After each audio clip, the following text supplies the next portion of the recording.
એટલે એ મુજબ બાઈ ભાઈ, નાના મોટા, ગરીબ તવંગર, નાત જાત ગમે તે હોય એ બધાનું કલ્યાણ એમણે ઉપાડેલું. જ્યારે પશુ પંખી એ બધાનું કલ્યાણ, એક એક જીવ પ્રાણી માત્રનું કલ્યાણ, એ પછી મગર હોય કે કબૂતર હોય કે ખિસકોલી હોય, એ બધાને સમાધિ કરાવતા, બધાને અક્ષરધામના અધિકારી બનાવતા.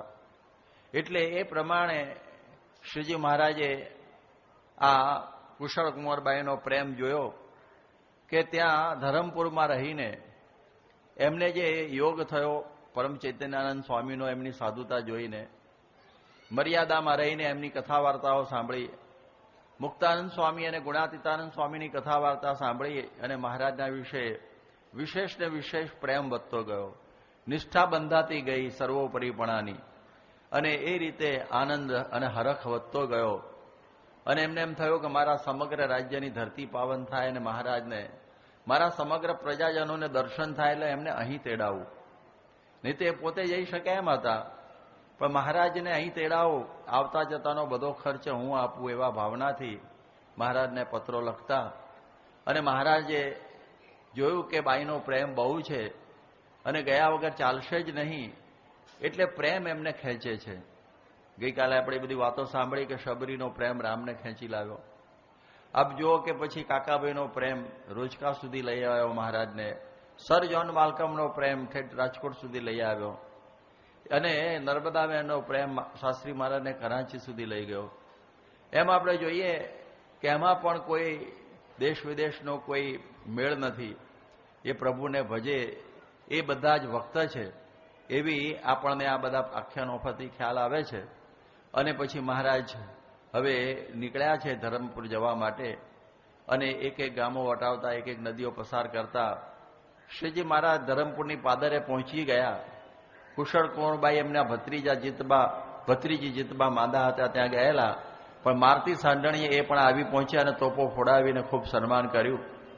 મહારાજના દર્શનથી ભાન ભૂલ્યા અને બેભાન બની ગયા. અને એ મહારાજના આ અતિ સ્નેહને લઈને આ પરિસ્થિતિ થઈ. એટલે આપણે ગઈકાલે એ જ વાત કરતા હતા કે અતિ સ્નેહમાં એ કંઈ જ ખબર ના રહે અને આ ભાન ભૂલાઈ જાય, એવી પ્રકારનું થાય. જેમ શ્રી કૃષ્ણ ભગવાન જ્યારે વિદુરના ત્યાં પધાર્યા, ત્યારે પૃષ્ટિ કરવા દુર્યોધનના ત્યાં ગયા ને કંઈ પત્યું નહીં. દુર્યોધને કોઈ જમીને જાઓ કે તારા ઘરનું કાંઈ જમવું નથી. ને પછી વિદુરના ઘેર પધાર્યા ત્યારે એમના પત્ની પારસભાઈ ગાડા ગેલા થઈ ગયા, ઓહો આપણા ઘેર પ્રભુ. એટલે બાથરૂમમાંથી સીધા જ આવી ગયા કે આવો આવો ભગવાન. વિદુરજી ડગાઈ ગયા, કપડાં પહેર્યા નથી એમણે, એમનેમ આવી ગયા. પછી ભગવાને કહ્યું, સતી તમારા કપડાં તો, ઓહો એ તો મારે રહી ગયું. પછી કપડાં પહેરીને આવ્યા. એટલે પછી જમવા બેસાડતા કેળાની છાલ આપે ને કેળું બાજુમાં મૂકી દે કે આ બધું શું છે કે આ પ્રેમ. ત્યારે મહારાજ કે જેવો થાલમાં પ્રેમ છે એવો કેળામાં નથી. કપડાં પહેરીને તમે એકદમ આવ્યા એટલે ભાન આવી ગયું, ને ભાન જે ભાન ભૂલેલા અને એમને આવી ગયા, એ આખી જુદી વાત હતી. તો જુઓ પ્રેમમાં આવું બની જાય. એટલે કુશળ કુંવરબાઈનો અતિ આરૂઢ પ્રેમ મહારાજ વિશે. એટલે એ પ્રમાણે હવે મહારાજ એમના ત્યાં બિરાજમાન છે. હવે એ સમયમાં હવે એમને બધી ખબર હતી કે આખા સત્સંગની ખબર પડી ગયેલી બધી કથા વાર્તાથી. એટલે એમને ખબર કે જીવુબા, લાડુબા અને દાદો ખાચર અને બીજા બધા હરિભક્તો અહીં આવવાના હજી બાકી છે. આ મહારાજ જે સંઘ લઈને આવ્યા છે, પરંતુ આ બધા આવે તો બહુ મજા આવે. એટલે કહે છે કે મહારાજ બધાને બોલાવો કે સાધુ સત્સંગીઓને તેડાવો, અહીં સારો સમયો કરાવો. પાણી જોડી કહ્યું પ્રભુ પાસ, વસો આપુરમાં ખટ માસ. કે મારા 6 મહિના રહ્યો અને બધા સત્સંગીઓને અને સાધુઓને બધા બાકી રહી ગયા છે એને બોલાવો. એટલે એ પ્રમાણે મહારાજ કહે છે કે જુઓ બેન, તમે કહો છો બધું બોલાવવાનું બરોબર છે, પણ કાઠિયાવાડના બધા હરિભક્તો આવે, એમની પાસે ભારે ભારે ઘોડા હોય અને એ ઘોડાઓ કોઈ ચોરી જાય એવું બને. વળી એ પ્રમાણે વચ્ચે ભરૂચનું કસ્ટમ છે દાણ, કે વાટે લાગે ભરૂચનું દાણ, પડે અડચણ એહ પ્રમાણ. વળી આવે બીજા બાઈ ભાઈ, વાટે ચોર લૂંટે દુઃખદાયી. એ કહે છે કે ભરૂચમાં કસ્ટમ લાગુ પડે એટલે દાણ હોય, અને વળી બાઈ ભાઈ બીજા આવતા હોય, ચોર લૂંટારા લૂંટી લે, એટલે પછી કેવી રીતે બોલાવાય.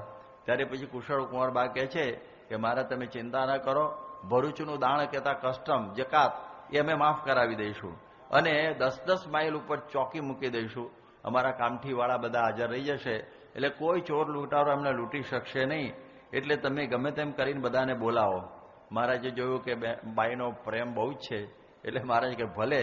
આત્માનંદ સ્વામીને કહ્યું તમે ગઢપુર કાગળ લખો અને ત્યાંથી થોડા ભાઈ આગળ આવે એવી પ્રકારનો એક કાગળ એમને આ મોકલ્યો.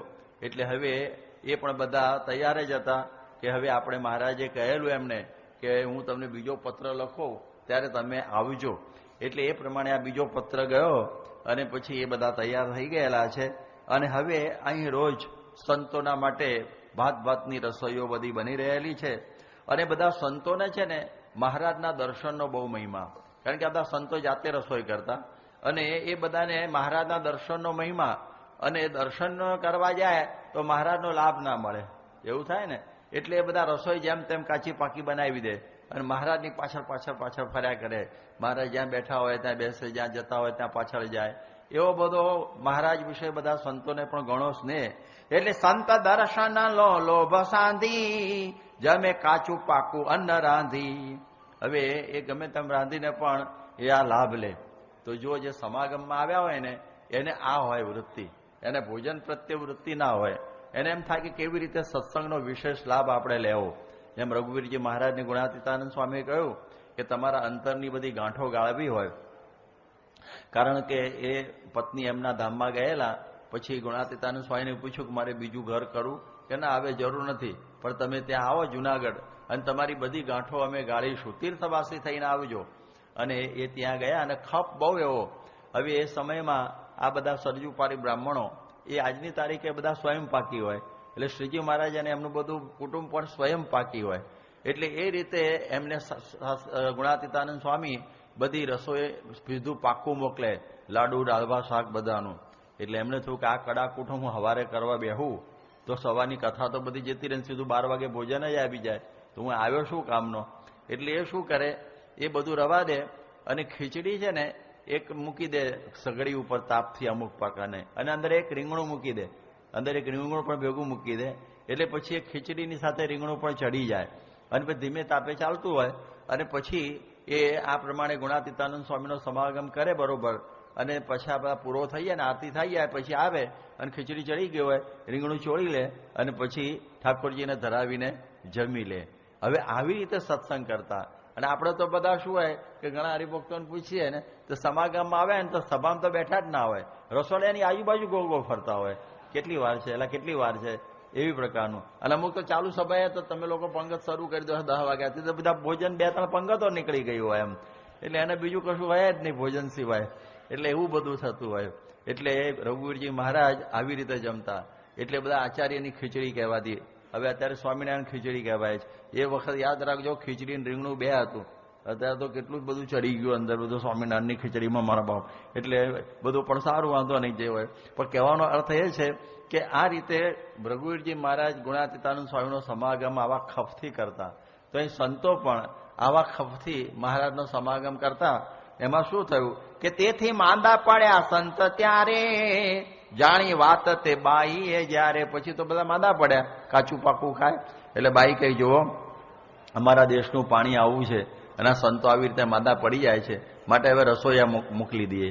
એટલે પછી બ્રાહ્મણ રસોઈયા બધા બોલાવ્યા અને એ બધા રસોઈયાઓ રસોઈ કરવા માંડ્યા. છતાં પણ બાઈ સામે રસોઈ ઉપર ઉભા રહે કે કાચી રસોઈ નથી રહી જતી ને. અને પછી બરોબર ખબર રાખે. એટલે મહારાજને તો ખૂબ મળતા. એમ કહેવાય છે કે શ્રીજી મહારાજને 22 વખત પુરુષના કપડાં પહેરીને મળેલા. એમની ઉંમર યાદ રાખજો 80 વર્ષની હતી કુશળ કુંવરબાઈની એ વખતે. એટલો બધો માં જેવો એમને સ્નેહ હતો. અને મહારાજની નાની ઉંમર પણ ખૂબ પ્રેમથી એમને ભેટતા અને મળતા, પણ સંતોના દર્શન દૂરથી કરતા. અને પછી એ બાઈને થયું કે આ સંતો દૂરથી જોયા ને જમતા તો બધું ચોળી પથ્થરમાં અને પછી 2 અંજલીઓ પાણી નાખી અને પછી સંતો જમતા હતા. એટલે પછી એમણે કહ્યું કે આ તો બહુ કહેવાય કે આવી રીતે બધા સંતો જમે છે. એટલે વળી એણે યુક્તિ કરી કે મહારાજ અમારો દેશ છે ને આ પ્રમાણે બહુ કડક છે અને પથ્થરીઓ છે, અને એમાં જો આ પ્રમાણે આ બધા પાણી નાખશે તો અમારું પાણી બહુ પચે નહીં, તો આ પાણીથી એમને અપચો થશે, માટે સંતોનો કહો કે પાણી ન નાખે. અમારા એક ભાઈ તો એવું કહેતા હતા કે આપણે શું હવે પાણી નાખવું. જયારે વરસાદ વરસ્યો ત્યારે ખેતરમાં પાણી નહોતું પડ્યું, પછી રસોઈયાએ દાળ બનાવી ત્યારે પાણી નથી નાખ્યું, હવે હું નાખું પાછું પાણી, એટલે એવું બધું એવું કરતા હોય. પણ એવું નથી હોતું. પણ આપણે એક નિયમ છે મહારાજે આપ્યો છે આપણને બધાને ધર્મામૃતમાં, કે ભેગું કરીને અંજલિ પાણી નાખી અને પછી જ આપણે જમવું, એવી એક આપણી એક પ્રણાલિકા છે. એટલે એ પ્રમાણે આ સંતો જમતા અને પત્તરમાં જમવાનું, એવું પ્રકારનું આવું એક મહારાજનું આ એક બરું વચન. એટલા સંતો બરોબર વ્યવસ્થિત રીતે પાળતા. એટલે બાઈ કહે છે કે મહારાજ આ લોકો પાણી ન નાખે એવું તમે કરો, આ બધા પૂજ્ય સંતો. એટલે મહારાજે કહ્યું કે આપે શ્રીજીએ આગના ત્યાંય જળ લેવું નહીં અન્નમાય, પીરસે સંતને ભગવંત છબી જોઈ રાજી થાય સંત. એવું જોઈ બોલ્યા મહારાજ સંત દિશે સંત રાજી દિશે સહુ આજ. ઊંડો અર્થ એ વાક્યનો જે જુદી જુદી રીતે જાણ્યો તે. હવે જો આ મહત્વની વાત બહુ ઉત્તમ કક્ષાની આવે, સમજવાની છે. હવે શ્રીજી મહારાજે કહી તો દીધું કે તમારે આ પ્રમાણે જળ નાખવું નહીં અંજલિમાં. આપણે અંજલિ નાખીને આ પ્રમાણે પત્તરમાં પાણી ઉપરથી નાખવું નહીં, એવું મહારાજ બોલ્યા. મહારાજ સંતોનું આ મુખારવિંદ જે બોલતા તે જોઈને બહુ આનંદ પામ્યા. અને એ મહારાજ પેલો સંતો આનંદ પામ્યા મહારાજનું મોડું જોઈને. પણ મહારાજ પછી બોલ્યા આટલું, સંતો આનંદ પામ્યા ને, મહારાજ આટલું બોલ્યા, સંતો બહુ રાજી થયા તમે તો, આટલું જ બોલ્યા કે બહુ રાજી થયા હો. એટલે સંતોને એકદમ ઊંડા ઉતરી ગયા કે મહારાજને ગમ્યું નથી. ભલે મહારાજે આપણને આજ્ઞા આપી કે તમે આ પાણી લેશો નહીં આમાં અન્નમાં, પણ મહારાજને આમના ખાલી 4 શબ્દોમાં પકડી લીધું. કેટલા લાજવાળા સંતો હશે, કેટલા જાગૃત સંતો હશે કે એમને તો મહારાજ એમ બોલ્યા કે ઓહો આજે તો હવે તો પાણી વગરનું જમવાનું, વાહ આનંદ બહુ સારું, આટલું જ બોલ્યા. એનો મર્મ, એ મર્મ પકડવો ને, ગહરા મર્મ, એ બહુ અઘરો હોય છે. બાઈ એની રીતે પકડ્યો. કુશળકુંવરબાઈ બોલ્યા એમ સમજ્યા કે મહારાજને મેં 6 મહિના રહેવાનું કહ્યું છે, એ મહારાજ રાજી થયા કે હવે 6 મહિના રહેશે. સંતો આ રીતે સમજ્યા કે આપણે તો પાણી નાખવાનું જ, ભલે મહારાજે આપણને કહ્યું આજ્ઞા, પણ આપણે તો નાખવાનું. કારણ કે મહારાજ કહે છે કે સંતો બાઈએ કહ્યું છે એ પ્રમાણે રહેજો, પણ પોતપોતાના ધર્મમાં રહીને જમજો, પોતપોતાના ધર્મમાં રહીને જમજો. તો આપણો ધર્મ તો પાણી નાખવાનો છે જ ને. હા, આપણો તો પાણી નાખવાનો ધર્મ. પણ એ બરોબર સમજી ગયા. એટલે આ પ્રમાણે સંત પણ સંત તો સમજ્યા એવું, ઠર્યું પાણી અન્નમાં પાણી ન લેવું. એથી રાજી થયા સંત આજ, એમ મર્મ કર્યો મહારાજ. સ્વાદવશ સૌ સાધુને જાણ્યા, એવું જાણી સાધુ શરમાણા. સંતે લાજી નીચે જોયું જ્યારે, પ્રભુ તરત પધાર્યા ઉતારે. સંતોને એકદમ લાગી આવ્યું કે આપણે બહુ ભૂલ થઈ ગઈ. મહારાજ તો કે આપણને, પણ આપણે તો આપણા ધર્મમાં રહીને જમવાનું છે, એ બહુ મહત્વનું છે. અને એ આપણે ભૂલી ગયા. જુઓ સંતોને લાજ કેવી છે, કે છે ને લાજથી ધર્મ પડે છે. યોગી બાપા કહેતા કે લાજ એ ધર્મની બેન છે. લાજ છે એ ધર્મની બેન છે. એ કહેતા કે લાજે લુગડા પહેરીએ, લાજે દીજીએ દાન, લાજ વિનાના માનવી એના લાંબા લાંબા કાન. યોગી બાપા બોલા કોણ કહેવાય? ગધેડો જ કહેવાય ને લાંબા લાંબા કાન. એટલે લાજનો આવો મહિમા છે કે લજ્જા ભલી ધર્મની પાળ જાણો, લજ્જા સદાચાર ગઢ પ્રમાણો. જો લાજ જેના મનથી ન તૂટે, તો ધર્મ તેનો નહીં છેક છૂટે. હાથી પગે સાંકળ બંધ જેમાં, છે ચિત્તનું બંધન લાજ તેમાં. જો બંધ તૂટે વહી ક્યાંય જાય, ભાલા તણા માર વિશેષ ખાય. લાજથી બધું કામ થાય છે, જેને આપણે ખાનદાની કહીએ. એ લાજ છે ને, એને લઈને આ બધું થાય છે. એટલા માટે કહે છે કે લાજે કરીને જનશીલ પાળે, લાજે કરી દુર્ગુણો દૂર ટાળે. જો લાજવાળા તણી લાજ જાય, તો મૃત્યુનો તે કરશે ઉપાય. લાજે લડીને રણમાં મરે છે, લાજે જ લોભી ધન વાવરે છે. લાજે લીધેલું ધન પાછું આલે, લાજે જનોનો વ્યવહાર ચાલે. એટલે લાજથી આ બધું બરોબર ચાલે છે. લાજે પિતાનું ઋણપુત્ર વાળે, આ બાપ બધું ખરાબ કરીને ગયો હોય અને એનું દેવું કરીને ગયો હોય ને તો છોકરો દેવું પૂરું કરે છે. નહીં તો કે મારો બાપ તો ગયો, લઈ આવો જાઓ એને જ્યાં ગયો હોય તેની પાસે, મારી પાસે શું કામ મંડ્યા છો, એવું બોલનારા હોય. પણ જે ખરેખર લજ્જાવાળો હોય તો બાપનું દેવું છે ને છોકરો વાળે. એટલે લાજથી ધર્મ પડાય, લાજથી બધા દુર્ગુણ આપણા દૂર થાય. એટલે આ ખાનદાની કહેવાય. એટલે એ બહુ જરૂરી છે. આ લાજ છે ને બહુ જ મહત્વનું. એક મજાની વાત એવી છે કે એક વખતે એક ચોરે ચોરી કરી અને ચોર ચોરી કરીને ભાગ્યો અને ભાગ્યો એકદમ દૂર જતો રહ્યો. હવે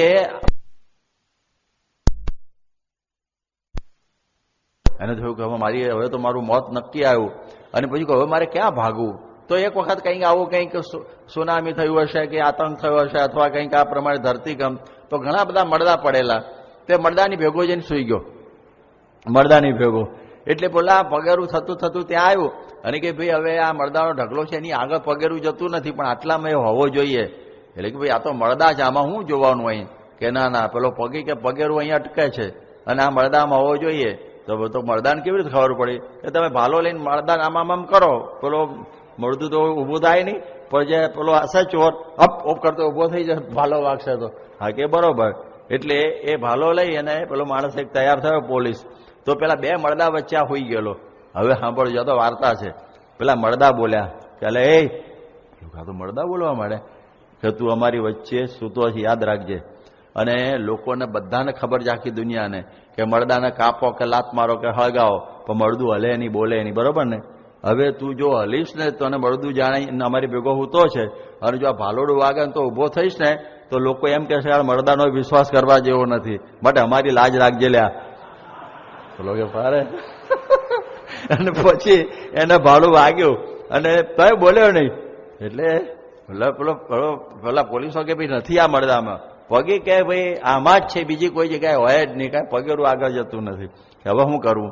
તો પછી કેમ કરો, જાહેરાત કરો કે આ મળદામાં સાચો ચોર હોય એ બહાર આવે, અમે એને સજા નહીં કરીએ. એટલે પેલો ઊભો થયો કે હું જ ચોર છું. ત્યારે આમાંથી ભાવાર્થ એટલો થયો, આ મળદાને લાજ હોય છે તો પછી આપણે જીવતા લાજ કેમ ના હોય, જરા એટલો સમજવાનું ને. કે જો મળદાની પણ ખાનદાની હોય છે તો આપણી પણ ખાનદાની નોબેલિટી હોવી જોઈએ, એવી પ્રકારનું. એટલે એ લોકોને લાજનો બહુ મહિમા હોય, પોતાની કીર્તિ, લાજ, ખાનદાની. આ તાજમહલ હોટલ છે ને એ જ્યારે બાંધવાની હતી ત્યારે ખરી રીતે એનો મેઇન ડોર દરિયા તરફ આવવાનો હતો. બધું એને આર્કિટેક્ટે બરોબર આમ કરેલું, પણ કોન્ટ્રાક્ટરે આખો નકશો છે ને ઉલટો કરી નાખ્યો. અને પેલા એ આવીને જોયું કે આ શું થયું, આપઘાત કર્યો. એને આપઘાત કરી નાખ્યો આર્કિટેક્ટ. મારી વેલ્યુ એવું કોઈ લક્ષ્મી વિલાસ પેલેસનું પણ કહે છે કે એનો દરવાજો આમ હતો પણ આ બાજુ થઈ ગયો, પેલી જગ્યાના આમ તમે જો આમ છે. તો એના આર્કિટેક્ટે પણ આપઘાત કરેલો. તો જો એના લાજ હોય, ઘણા લાજે હીરો ચૂસીને મરી જાય છે, ઘણા દેવું પેલું થઈ ગયું અને ભરી ન શકતા હોય તો આપઘાત કરીને મરી જાય છે. કોઈનાથી કંઈ ખોટું કામ થઈ ગયું લોકોમાં મારું શું મોઢું બતાવવું બધા કહે છે ને, એ પણ આપઘાત કરે છે અથવા દેશ છોડીને ચાલ્યો જાય છે. ગમે તે રીતે લાજનો બહુ મહિમા, કે લાજ છે ને એનાથી જ આ સમાજ બરોબર ચાલે છે. એમ કે છે કે લાજથી જ આ બધું વ્યવસ્થિત રીતે આ બધું લોક ચાલે છે, પણ જો લાજ જતી રહે તો બધું નકામું થઈ જાય. એટલા માટે આ લાજ બહુ મહત્વનું છે. તો લોકમાં પણ આ બધું દેવું વાળવાનું, બીજું ત્રીજું બધું એ લાજ પ્રમાણે કહે છે. કુસંગીને પણ લાજ હોય તો કુચાલે ચાલે નહીં. એટલા માટે કહે છે કે લાજે કરે છે જન કામ સારા, નારી નરો નિર્લજ તે ઠગારા, શરીરની નાડી સમાન લાજ, જાણો તમે સૌ જનનો સમાજ. એટલે ગમે એટલા સદગુણો હોય પણ જો લાજ ના હોય તો, એટલે જેમ બધું સરસ સુંદર હોય પણ નાક ના હોય તો, એટલે નાક કપાઈ જાય તો નકામું. એક વખતે સિકંદરની બેન વિથિયાને કોઈએ પૂછ્યું કે સ્ત્રીનો મોટામાં મોટો શણગાર કયો? તો એને જવાબ આપ્યો કે લજ્જા. એ લજ્જા છે અને સ્ત્રીનો મોટામાં મોટો શણગાર છે. જેને લાજ જ ના હોય એવી નિર્લજ નારીનો કોઈ શણગાર ગમ્યો હોય તો પણ નકામો કહેવાય. એટલે લાજ એટલે ખાનદાની છે ને એ બહુ જ મહત્વની છે, એ આપણે બરોબર રાખવી. એક વખતે ગુણાતીતાનંદ સ્વામીના સમયમાં હવે આલસનો નેસ છે એનો જે ખીમો ટાલિયો નામનો ભરવાડ, આ અટકો છે ટાલિયા ને એવી બધી, એ સ્વામી પાસે આવેલો કે મારે તમને 2 ગાયો આપવાનો સંકલ્પ છે. કે સારું, અમે કોઈક વખતે અહીંથી પાર્ષદો મોકલીશું અને ગાયો મંગાવી લઈશું. કે ભલે. પછી થોડા વખત પછી સ્વામીએ 2 પાર્ષદો મોકલેલા રત્નો ભગતને, બીજા ભગતને, અને તમને કહ્યું કે તમે ત્યાં જઈને આ ગાયો લઈ આવો. એટલે એ રત્નો ભગતને જાદવ ભગત કહે છે, એ બે ત્યાં પહોંચ્યા આલેસના નેસમાં, અને પેલા એમને બે ગાયો કાઢી દીધી. એટલે હજી પણ એ ગાયોનો વંશ આજની તારીખે જુનાગઢમાં ચાલે છે ગૌશાળામાં. અને એ બહાર નીકળ્યા, અને ત્યાં તો છે ને એ વખતે એ પેલા સ્કીમા ટાલિયાની પત્ની છે ને એ ત્યાંથી આવી, આમ પાણી ભરીને આવતી હતી. એને જોયું કે અમારી બે ગાયો અને આ બે ભગતો લઈને જાય છે. એટલે કે ઉભા રહો, આ તો અમારી ગાયો છે. એ તો કે ભાઈ અમે એમને નથી લઈ જતા, તમારા ધણીએ આપી. કે હું એ સત્સંગી છું, મને ખબર છે મારા ધણીએ આપી, પણ પાછી લો, મારે વિધિ કરવાની છે. એટલે ગાયો લઈને પાછા ગયા, ખીલે બાંધી, પછી બાઈ બેડું મૂકી, અને પછી શું કહેવાય કંકુ ચોખા ને બધું લઈને આવી, અને થાળીમાં, અને પછી છોડો આમ પાથરી ગાયોને પગે લાગી, અને પછી એને ચાંદલો કર્યો, કંકુ ચોખા ચોટાડ્યા, અને પગે લાગીને કહે છે કે જો માવડિયું, હવે તમે સ્વામીના દરબારમાં જાઓ છો મંદિરમાં, માટે જોજો તમને દોતી વખતે નોંધણું માગતા નહીં, એટલે દોરડું બાંધવું પડે ગાયને, એવું નહીં. ટાણે કુટાણે જ્યારે દોવાનું થાય ત્યારે આપજો. અને આ આપણો જે આલેસનો નેસ વખણાય છે, સાઈડ ગૌથી લોકો ગાયો લેવા અહીં આવે છે, એટલે આ જોકની લાજ છે ને એ રાખજો, ખીલો લજાવશો નહીં. આટલું કહી અને પછી કહ્યું કે હવે લઈ જાઓ, હવે આ ગાયો લઈ જાઓ. પછી એ ભગતો આવ્યા અને એમણે વાત કરી પાર્ષદોએ કે સ્વામી અહીં તો આવું થયું. સ્વામી કહી જો એક ભરવાડ છે ને એને પણ જોકની લાજ છે, કે આપણી જે ગાયો છે એ એમને ઉપદેશ આપ્યો કે જો અમારી જોક છે એની લાજ તમે સાચવજો. તો આપણે કોના છીએ? આપણે ગુણાતીત જોકના. હવે આપણે ત્યાં ખાઉદરા ગલી ઉપર જઈ અને પછી પૂરી પકોડી જમીએ તો પછી જોકની લાજ ક્યાંથી રહી કહેવાય. એટલા માટે આ પ્રમાણે જોકની લાજ સાચવવી, કે આ બધા બહારની ખાણીપીણી ખાવીની, આડાઅવળા ધંધા કરવાની, ખોટા કામ કરવાની, સિનેમા ટીવીની આ બધું જોવાય નહીં, પછી આપણાથી બીડી પીવાય નહીં, ગુટકા ખવાય નહીં, દારૂ પીવાય નહીં. એ બધું છે ને એ આપણને લે સ્વામિનારાયણ પ્રમુખ સ્વામીનો એ વખત ધક્કો લાગી જવો જોઈએ. હા તો મને આવી રીતનું કહ્યું. એટલે એ આપણી જે લાજ છે ને એમાં આપણે પ્રમુખ સ્વામીની લાજ આપણે વધારી પણ શકીએ અને પ્રમુખ સ્વામીની લાજ ઘટાડી પણ શકીએ. એ આપણા હાથમાં છે. બોલો કેટલા આપણે જરૂર કહેવાય.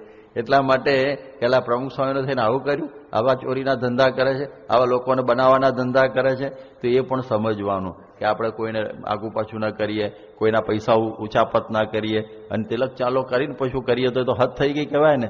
એટલે એવું કશું આપણાથી ખોટું કામ ગમે તે પછી XYZ હું નામ બહુ નથી દેતો, પણ ઘણા બધા કામો ખોટા બધા હોય છે, તો એ આપણે બરોબર વ્યવસ્થિત રાખવા.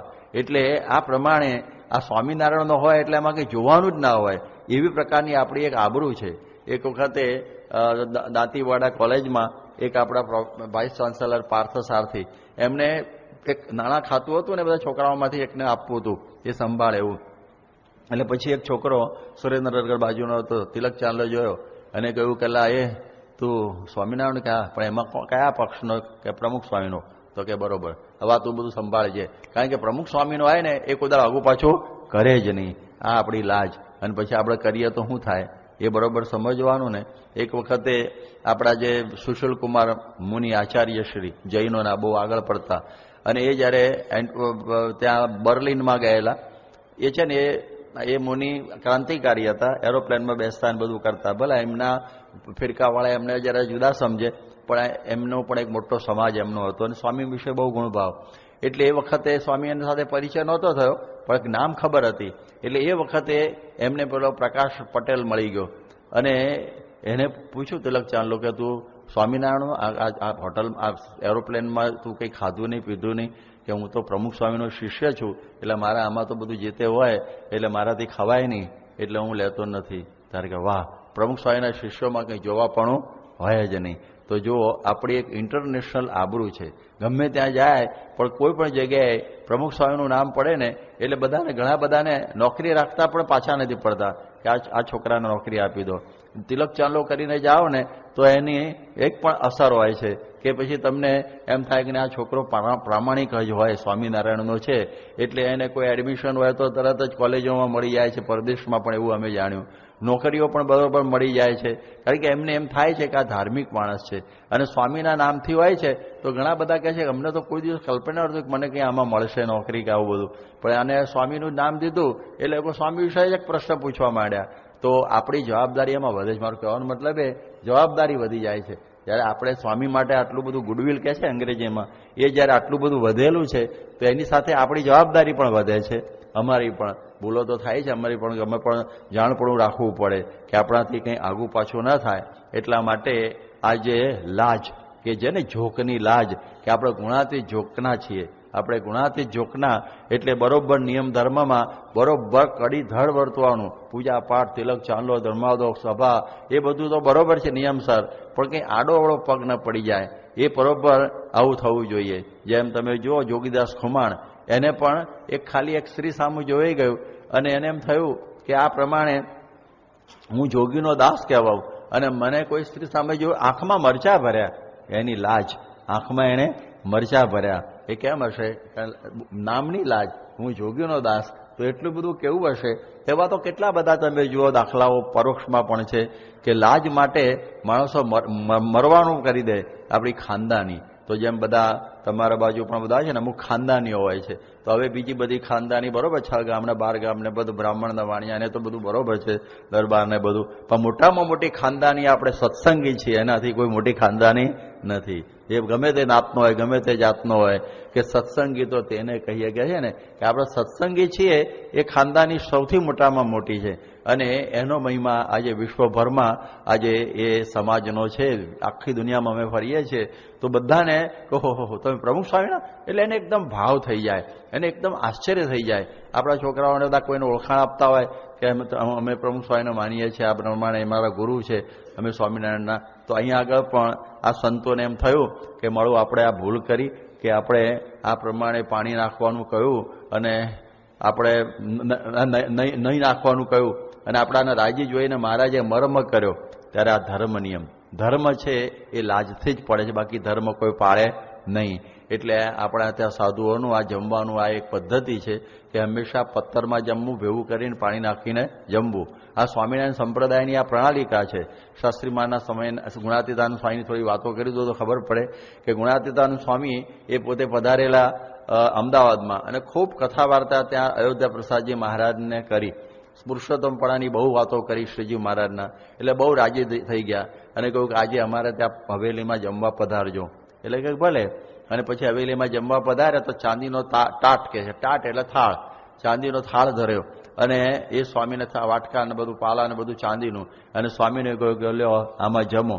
સ્વામી તો ઊંડા ઉતરી ગયા કે આમાં કઈ રીતે જમાય. એમણે તો સંતને કહ્યું કે આપણું પથ્થર કાઢો, અને પછી પથ્થર કાઢ્યું એટલે પછી અયોધ્યા પ્રસાદજી મહારાજ કે જુઓ તમે આમાં જમો, કે ના આમાં ના જમાય.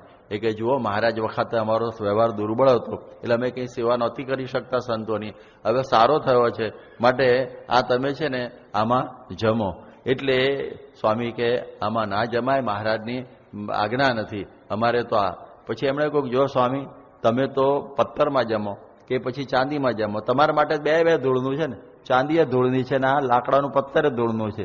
ત્યારે સ્વામીએ શું કહ્યું કે તમારા બાપે એમ કહ્યું છે કે આ ધૂળમાં જમાય ને આ ધૂળમાં ના જમાય, એટલે પથ્થરની ધૂળમાં જ જમવાનું, એ ભલે ધૂળનું હોય. એટલે અમારે એ કે હું આજ્ઞા કરું છું સ્વામી. તો પછી સ્વામી કેટલા ધર્મ નિયમમાં કેવા પાકા કે મારે તમારી આજ્ઞા પાળવી કે તમારા બાપની મારે પાળવી. અયોધ્યા પ્રસાદના પિતાશ્રી તો મહારાજ કહેવાય ને દત્તક પુત્ર તરીકે. એટલે એમણે કહ્યું એમનું મન સાચવવા એ પથ્થર છે ને એ ચાંદીના થાળમાં મૂક્યું અને પથ્થરમાં જમ્યા.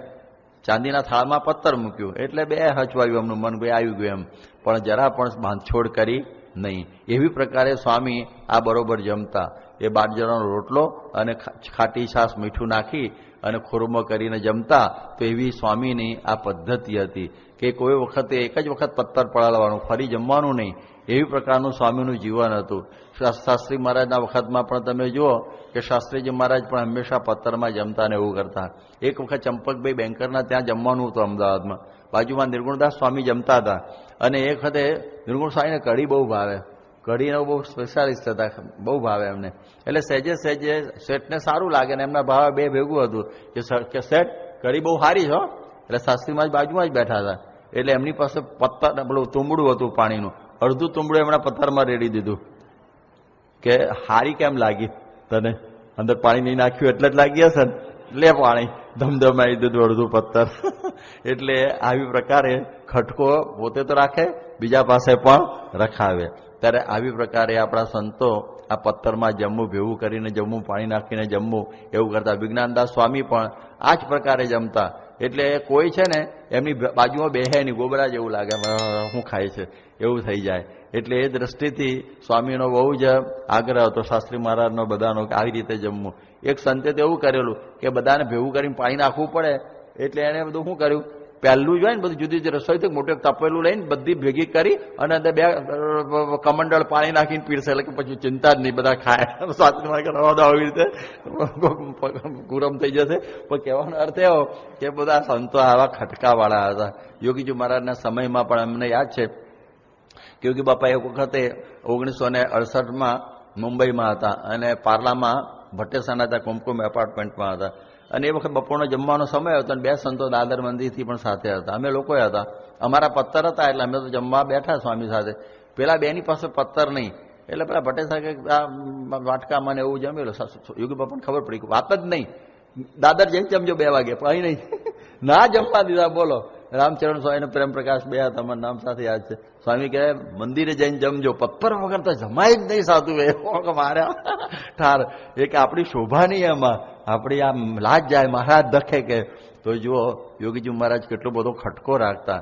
જ્યારે મનુ સુબેદાર જે મોટા અર્થશાસ્ત્રી અને આપણા અખંડ સંસ્કૃત સાહિત્ય વર્ધક કાર્યાલયના પ્રમુખ હતા, અને એમના ઘેર યોગી બાપા જમવા ગયેલા શાસ્ત્રી મહારાજના સમયમાં, તો એમણે તો ભેવું કરી અને પાણી નાખીને શરૂ કરવા માંડ્યા. એ કે સ્વામી સ્વામી આમાં તમને શું સ્વાદ આવે? આવી રીતે જમો તો એ કે મહારાજની મૂર્તિનો સ્વાદ આવે, મહારાજની મૂર્તિનો સ્વાદ આવે.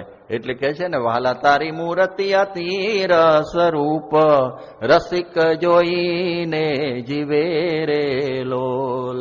વાલા એ રસના ચાખણ હાર, છાશ તે નવ પીએ રે લોલ. એને જે રસ લાગી ગયો હોય ભગવાનનો, તો જુઓ એ મનુષ્ય બેદારને પણ આમ ભાર પડી ગયો. ખરું સ્વામિનારાયણના સાધુ કહેવું પડે, પથ્થરમાં આમ નાખીને જમે છે, એ છે ને લાજ છે આપણી. અને એ ખોઈ નાખીએ તો ઠીક છે, બધું એવું થઈ જાય. એક વખત અમે દાદર કાંદીવલી રહેતા હતા, ત્યારે એક હરિભક્ત ડૉક્ટર સાહેબ ઘણી વખત વાત કરે છે. એ આવેલા અને હમણાં જમતા હતા ને દંડવટ કરે, એટલે કોક બોલે કે આખી જમવા આવ્યા છે શું હશે.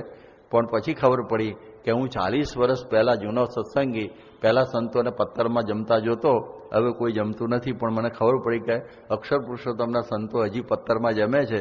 હું આજે દર્શન કરવા આવ્યો અને તમને પથ્થરમાં જોઈને મેં દર્શન કરીને મને દંડવટ કરવાનું મન થયું. તો જુઓ આ આવું છે. એટલે આ પ્રકારનો આ મહિમા, કે આવું આપણી જે શોભા છે આનાથી છે.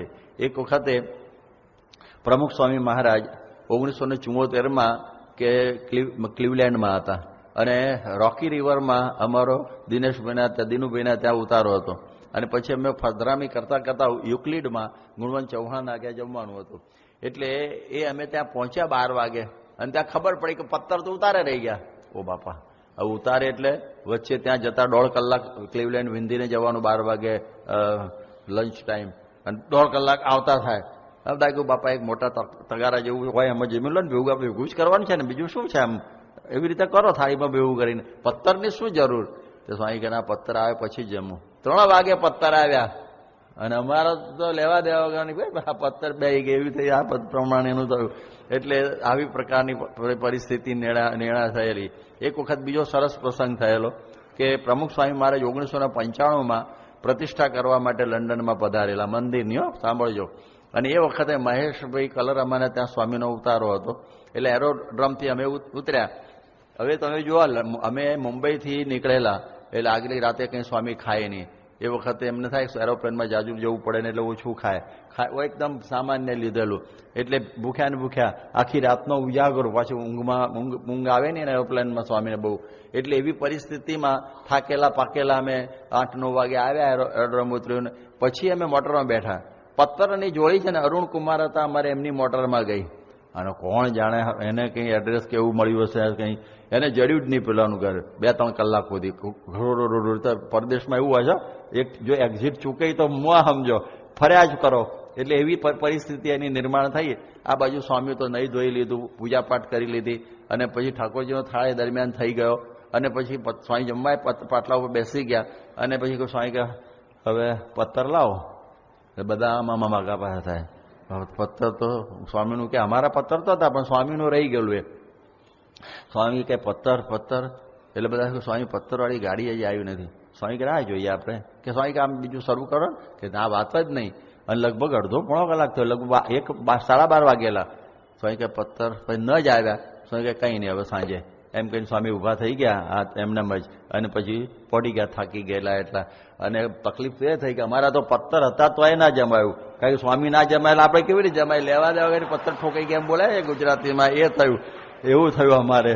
પછી સાંજે સ્વામી જમ્યા, કારણ કે એમને ઊંઘ સારી આવી ગઈ, આવે છે અમે. એટલે કહેવાનો મતલબ એ કે લંડનના મંદિરમાં અક્ષર પુરુષોત્તમની મૂર્તિમાં જે પ્રતિષ્ઠા કરીને પ્રાણ પૂરવા, એ કોણ પૂરે? આવો ધર્મ નિયમ વાળો હોય એ પૂરે. એ કે મારા તમારા જવાથી થાય નહીં. એટલે કહેવાનો મતલબ એ છે કે લાજ, કે આપણે આમાં જમીએ તો આપણી લાજ શું, એમાં આપણી વેલ્યુ શું, આપણું આ શું? જેમ બહારનું તમે ખાઓ પીવો કરો, આ કરો, જેમ ફાવે એમ માલો, બધું કરો, જોડ વગર જાઓ, પછી બૈરાઓ સાથે વાત કરો, પૈસા, એમાં આપણી લાજ શું?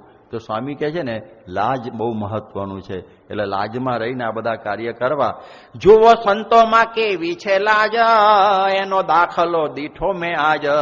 સંત જમવા બેઠા હતા જ્યારે, અમે મર્મ કર્યો કોઈ ત્યારે. મર્મમાં સમજાયા હો, કે છે ને તેજીને ટકોરો, હા, અને ગધેડાને ડફણા હો. એટલે ટકોરામાં સમજી જાય તેજી હોય, આમ આંખ ઉપરથી મરજી જાણી જાય, ખબર જ પડી જાય એનો મર્મ. એટલે સંતો બધા સમજી ગયા. એટલે મહારાજ બહુ રાજી થયા કે બરોબર છે, અમે કહીએ ગમે તેમ, પણ તમારા ધર્મમાં રહીને તમારે જમવું. મહારાજની રુચિ સંતો સમજી ગયા. હવે બાઈને બહુ પ્રેમ, રોજ મેવા મીઠાઈ બધી મંગાવીને મોકલે, શેરડીઓના સાંઠાઓ મોકલે ગાડા ભરી ભરીને, પછી શેરડીનો રસ પણ મોકલે, પરગામથી મેવો મગાવે, દૂધ દહીં, એના તો બધા ઢગલા કરે, બધા નદીઓ વહેવાઈ દીધેલી. ખાંડ સાકરની તો શી વાત કહું, કે જાણે વાવરું જે સંત સારું, ખરું એટલું છે ધન મારું. આવો અવસર ક્યારે ફરી આવે, એમ જાણી જમાડે છે ભાવે. ધન્ય કુશળ કુંવર બાઈ રાણી, જેની વાત શાસ્ત્રમાં વાત લખાણી. રાણીઓ બહુ થઈ અને થાશે, ગુણ આના હંમેશા ગવાશે.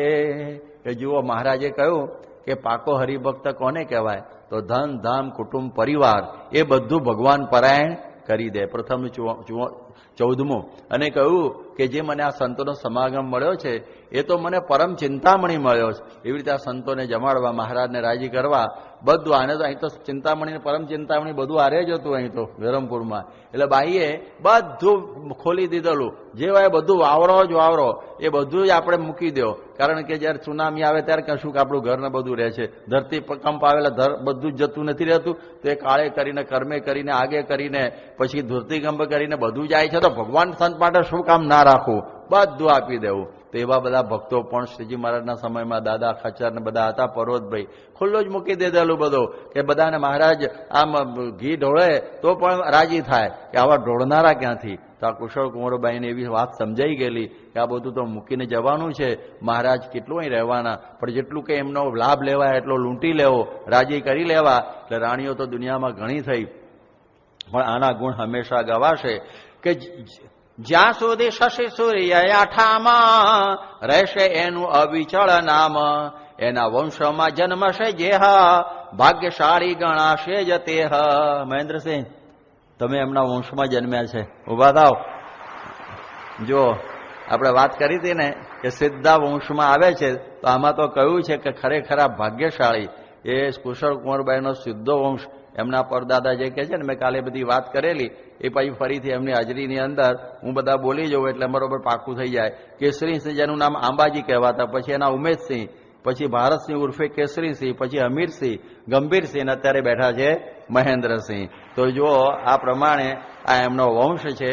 કે ધન્ય માતા પિતા પણ તેના, ધન્ય ધન્ય સાસરિયા જેના, કર્યો બે કુળ કેરો ઉદ્ધાર, ધન્ય ધન્ય એનો અવતાર. હમણાં મને ભગવતચરણ સ્વામી કાલ વાત કરી કે યોગી બાપા તમારા ઘેર ત્યાં પધારેલા ધર્મ જ, અત્યારે ત્યાં બધું ખંડેર થઈ ગયેલું, ત્યાં બધા ઓરડામાં યોગી બાપાએ દંડવટ કરેલા એ ધૂળમાં. એવી રીતે. અને અહીંયા આગળ યોગી બાપા જયારે પધારેલા ધરમપુરમાં, અને ધરમપુરમાં તો એ ઓરિજિનલ પેલેસ તો પડી ગયેલો છે, એટલે એ બધું આમ તમને છે ને બધું એમને લાગે. તો કોક બોલ્યું, કોક અમારામાંથી બોલ્યું કે બાપા તો ઉજ્જડ થઈ ગયું. એટલે સ્વામી એકદમ આકડા થઈ ગયા. ઉજ્જડ કહેવાય નહીં, આ દિવ્ય ભૂમિ એમ કરીને સ્વામીએ 5 દંડવટ ખેંચી કાઢ્યા ધરમપુરની ભૂમિ ઉપર. આ મહિમા તો જો, આવો મહિમા, કારણ કે આવા ભક્તો થયા. તો જયારે ભક્ત થાય છે તેનો આ મહિમા વધે છે. એટલા માટે હરિજન અવતાર જ્યાં ધરે છે, સ્થિત કરી જે સ્થળમાં હિતે ઠરે છે. અવની અધિક ધન્ય તે ગણાય, કુળ પણ તે પવિત્ર બે યથાય. 2 કુળ પવિત્ર, સાસરિયા અને પિયરિયા, બંને પવિત્ર થઈ ગયા. બોલો કેટલું કહેવાય. વગર દાખલા બધા અક્ષરધામમાં જવાના, આપણે બધું દાણા પાણા બધું ચાલ્યા કરવાનું. બોલો એટલે આ પ્રમાણે યુ હેવ ગ્રેટ પ્રિવિલેજ. એટલે આમાં જન્મ્યા તમે. હવે સુરતના સત્સંગીઓને ઉધનામાં સ્વામી મહારાજે વાત કરેલી કે આ પ્રમાણે અમે જયારે સુરત શું કહેવાય ત્યાં પહોંચીએ ધરમપુર, ત્યારે તમે બધો સંઘ લઈને આવજો. અમારે અત્યારે સુરત અવાય એવું નથી કે ભલે. એટલે પછી આનંદ સ્વામી છે ને બહુ હોશિયાર હતા. બધા મહારાજની પૂજા કરાવી હોય, સંઘ લઈને આવવા હોય, મહારાજ માટે બધી વસ્તુઓ ને બધું એમને બધું અંગ હતું એવું. એટલે એ બધું તૈયાર કરીને આવ્યા કે આનંદ સ્વામી જે આવ્યા, એ જ સુરતનો સંગ લાવ્યા. જામો જરિયાનનો સુરવાળ, સારો મુગટ જડાવ વિશાળ. કડા વેઢ વિંતી મોતી માળા, લાવ્યા શણગાર એવા રૂપાળા. આ બધા સુરતના ભક્તો છે ને બહુ જ પ્રેમી. જ્યાં જાય ત્યાં બધો શોભા અરે શણગાર ને બધું લઈને જાય, રસોઈઓ લઈને જાય. યોગી બાપા પણ મુંબઈમાં હતા ત્યારે સુરતના હરિભક્તો રસોઈઓ લઈને આવતા. ખબર છે બધા હાર નાન તેનું ઊંધિયું ને દૂધપાક ને ઘારી ને એવું બધું. અહીંયા આવીને 2 રસોયા લઈને આવતા. મુંબઈમાં રસોઈ પણ બનાવી આપતા આપણને. એવી રીતે અહીં પણ બધું લઈને આવ્યા અને મહારાજને બધું ધર્યું. અને મહારાજને પછી એમને સારો ઉતારો આપ્યો. અને પછી એમણે મહારાજે કહ્યું, આ બધાની ભાવના એવી થઈ કે મહારાજ આ બધા અમે શણગાર લઈને આવ્યા છે, મુગટ ને એવું બધું, તે બધું તમે ધારણ કરી અને પછી છે ને શોભાયાત્રા કાઢીએ. અને કુંવર છે ને વિજયદેવ સ્પેશિયાલિસ્ટ હતો બિચારો, એને શોભાયાત્રાનો એને શોખ બહુ. એટલે મહારાજ આવ્યા ત્યારે સામૈયાની શોભાયાત્રાથી ઉપર 3-4 શોભાયાત્રા આવશે, યાદ રાખવાની. હવે આ બીજી કાઢે છે. એટલે કે છે કે ચાલો મહારાજ આપણે શોભા કરીએ અને આ પ્રમાણે આ તમને બધે આ પ્રમાણે ગામમાં ફેરવીએ. એટલે બધા શણગાર લાવેલા, એટલે બધા પહેરાવવાનું શરૂ કરતા હતા. ત્યારે કુશળ કુંવરબાઈએ દૂરથી કહ્યું કે સંતો જો ખસી જાય ને તો હું જાતે પહેરાવું બધું. એટલે ભલે. પછી સંતો ખસી ગયા એટલે બરોબર મુગટ બધું કુશળ કોઈ બાએ મહારાજને પહેરાયું. આમ તો દિવ્યતા હતું, દિવ્યતા તો મહારાજમાં હતી જ, પણ એમાં રાજવી ઠાઠ વળ્યો પાછો ઠઠારો. એટલે બહુ શોભી ગયું બધું. અને પછી આ પ્રમાણે કે છે આપણે હનુમાનજીના મંદિર સુધી નગરયાત્રા લઈ જઈશું.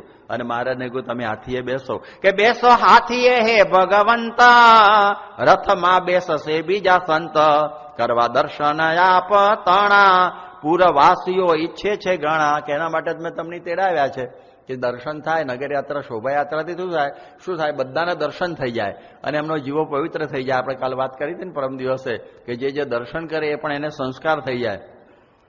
એટલે મહારાજ તૈયાર થઈ ગયા અને પછી આ પ્રમાણે જામો જરિયાનો ને આ બધું જે પહેરાવેલું એ બધું બરોબર તૈયાર થઈ ગયું. અને પછી તો હાથી ઉપર બેઠા અંબાડીએ અને કુંવર છે ચામર કરવા ઉભા રહી ગયા. કે છત્ર હેમ કળશ શુભવાળું, ભગુજીએ તે ધાર્યું રૂપાળું, નાજો જોગીયો દાસ હરીનો, રહ્યા રૂમાલ ધારી જરીનો. પછી 2 બાજુ હાથીને 2 પાટિયા હતા, એની બાજુ પણ આ પ્રમાણે ભગુજીના નાજો જોગીઓ 2 ગોઠવાઈ ગયા. રથો બધા રથ હતા બધા, એમાં બધા સંતો ગોઠવાઈ ગયા. અને પછી આ બધો ઉપડ્યો. આપણે સોનાની અંબાડીમાં મહારાજ બેઠા છે. કવિ નારાયણદાસનું કીર્તન છે, એની થોડી કડી જોઈશું. કે સોના અંબાડીએ હાથી શણગારીઓ, ગજે બેઠા ગીરધારી રે, કોઈ જોવાને આવો, હણહણતા ઘોડાને પાળા રૂપાળા, આગે ચાલી અસવારી રે, કોઈ જોવાને આવો, જામો જરીનો ને પાગ પેચાળી, છોગલીએ હદવાળી રે, કોઈ જોવાને આવો, વાજા તે વાગે ને છત્તર છાજે, ચમર કરે બ્રહ્મચારી રે કોઈ જોવાને આવો, નર નારી આવીને મોતીડે વધાવે, શેરીમાં ભીડ થઈ ભારે રે કોઈ આવો, નારાયણ દાસનો નાથ પધાર્યા, અવતાર ના અવતારી રે કોઈ જોવાને આવો. આ પ્રમાણે શ્રીજી મહારાજની અસવારી હવે ચાલી રહેલી છે કે કોઈ ઓઝલમાં રહે નારી, નિરખે ચક નાખીને નારી, કોઈ માવના મીઠડા લે છે, કોઈ પુષ્પાદિકે વધાવે છે, જન દર્શન કરવાને થાય, તે તો માર્ગમાં ન સમાય, ઝરૂખે ને અગાસીએ ચડ્યા, કોઈ છાપરા ઉપર ચડ્યા. ઓહો, દર્શનનો એટલો બધો લોકોને મહિમા, મહારાજના દર્શનનું એટલું બધું આકર્ષણ, કોઈ અગાશીએ ઝરૂખે છાપરે જાણે એવી રીતે બધા ચડી ગયા છે. ઓજલવાળી નારીઓ પણ ચક નાખીને બેસી ગયેલી છે અને બધા પ્રેમથી દર્શન કરે છે. કોઈ આગળ દોડે દળે છે. ઘણા લોકોને હોય ને કે ભાઈ એક સમજવા જેવું છે, નગર યાત્રામાં પણ એનો હું કહું એનો પછી અમલ નહીં કરતા, કે તમે છે ને કે જે તમે લાઈનમાં ઉભા હોય ને ત્યાંથી તમને એટલું જ દેખાય, આખી નગર યાત્રા તમને પછી ફિલ્મમાં જુઓ ત્યારે જ દેખાય. એટલે ઘણી બહેનો છે ને બધા આગળથી દોડીને ઠેઠ આગળ જાય ને પછી દર્શન. જો આપણે કરવા જઈએ તો અવ્યવસ્થા વધી જાય, તો ખાલી વાત કરું છું. પણ આ તો કહું છું ને, આવા બધા પ્રેમી ભક્તો છે ને એ દોડા દોડ કરે, આગળ જાય, બધું જોતા આવે, ભાઈ પાછા આવે, ભાઈ પાછળ જોઈ આવે ને ભાઈ પાછા લાઈનમાં ગોઠવાઈ જાય.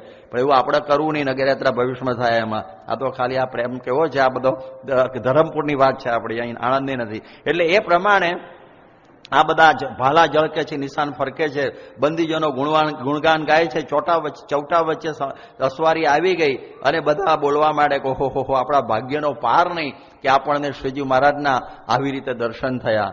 એટલે આ પ્રમાણે નગરયાત્રામાં પણ બધા જેને દર્શન કર્યા એના બધાનું કલ્યાણ થઈ જાય એવી ભાવનાથી આ બધી નગરયાત્રાઓની શોભા થાય છે. અને એ રીતે મહારાજે આખા પૂરમાં અસવારી થઈ અને હનુમાનજીના મંદિર આગળ મહારાજે હવે હાથી ઝુકાવવાનું અને કહ્યું કે અહીં હવે હનુમાનજીના દર્શન કરી અને પછી એક મોટું મેદાન હતું, ત્યાં અત્યારે હનુમાનજી છે ત્યાં, હવે તો બધા મકાનો થઈ ગયા છે પણ હજી થોડું નાનું મેદાન છે. હવે ત્યાં આગળ હવે આને બહુ ઈચ્છા હતી કે મારી ઘોડેસવારીની કળા છે ને હું મહારાજને બતાવું. કુંવર બહુ હોશિયાર હતો એટલે કે છે કે ભલે. એટલે મહારાજ ત્યાં પછી આસન ઉપર બિરાજ્યા કે કળા અશ્વ ખેલવાની જાણે, એને અસવાર સર્વે વખાણે, મહારાજને ખૂબ રીઝાવા, માગ્યો પોતાનો અશ્વ ખેલાવા. એટલે પોતાનો ઘોડો મંગાયો કે મહારાજને આપણી કળા બતાવી દઈએ. અને સરસ મજાનો રૂપાળો સફેદ ઘોડો આવી ગયો, એની ઉપર રાજકુમાર બરોબર ગોઠવાઈ ગયા. પછી તેને દોડાવ્યો, ખેલાવ્યો, અતિ અદભુત ખેલ જણાવ્યો.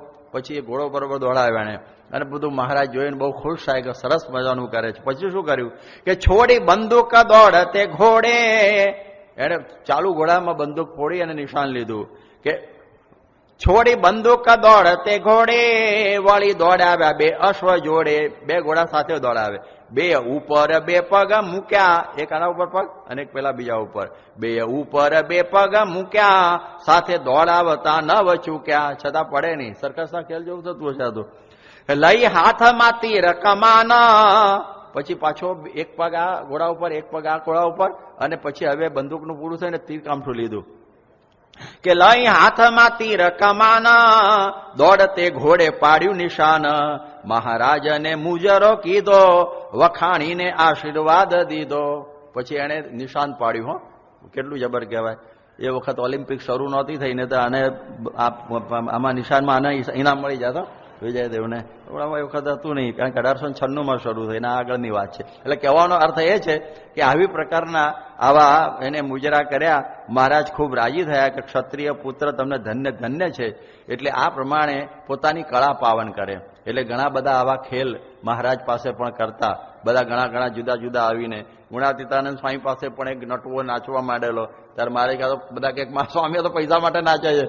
કે ભલે નાચે, કોની સામે નાચ્યો, એને પ્રકૃતિ પુરુષ સુધી નાચવાનું મટી ગયું.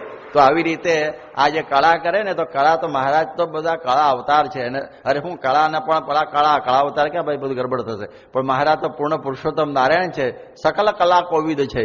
પરંતુ એનો ભાવ જોઈને રાજી થયા. એટલે ઘણી વખતે આ બધા પોતાની કલા પાવન કરવા માટે આવતા હોય અને પછી મહારાજને રાજી થાય. એવી રીતે તમે જુઓ, યોગીજી મહારાજ મુંબઈમાં હતા ત્યારે કેટલા કલાકારો આવતા જુદી જુદી પ્રકારના, અને એ બધા કલાકારો પોતાની કલા પાવન કરતા. એટલે કોઈક સરોદ વગાડવા આવે ને કોઈ પેલું જલતરંગ ને કોઈ પ્રમાણે કોઈ પેલું શું કહે સિતાર ને કોઈ પેલું ઘણા જુદી જુદી તબલા ને એવું બધું વગાડનારા પેલા વિલાયત ખાન મોહિદ્દીન ખાન ને બધા આવતા એ જમાનામાં, બધા રામ પ્રસાદવાર ને પછી આ બધા જુદા જુદા સરસ મજાનું બધું વગાડતા. એટલે સ્વામી રાજી થાય અને એ સમજે કે બાપા અમે તો અમારી કળા પાવન કરવા માટે આવીએ છીએ, બાકી આપને તો બધું શું હોય, આ બધું આપને આશીર્વાદ મળે. એક વખત પેલો છે ને કદમ સરકસમાં યોગી બાપાને લઈ ગયેલો અને પેલો મોતનો કુવા ઉપર આગળ બેહાડ્યા યોગી બાપાને, લ્યો કે સ્વામી અમારું જરા પાવન થાય.